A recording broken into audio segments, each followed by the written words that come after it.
Kalau hang bekerja dengan kerajaan, jadi apa-apa agak hang kemalangan atau apa ke, kerajaan akan cover. Kalau hang kerja dengan swasta, company akan cover. Tapi macam mana kalau orang yang bekerja sendiri?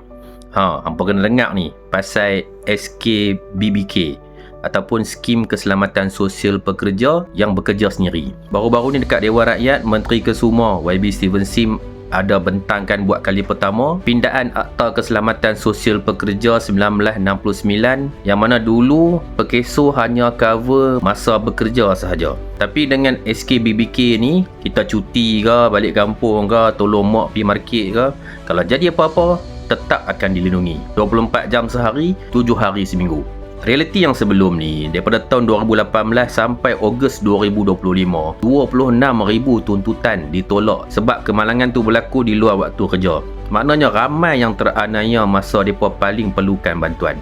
Tapi dengan SKBBK ni, lebih 10 juta pekerja boleh dapat faedah perawatan, pampasan, allowance jaga sampai ke faedah kepada anak-anak.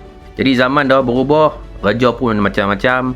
Ada yang kerja shift, kerja daripada rumah, ada yang buat 2-3 kerja sekali. Risiko pun akan makin tinggi. Jadi SKBBK ni memang betul kena dengan cara hidup kita hari ni. Bulan Disember nanti, bacaan kali kedua dan ketiga akan dibentangkan. Kita doakan supaya lulus. InsyaAllah, semua pekerja akan dapat perlindungan.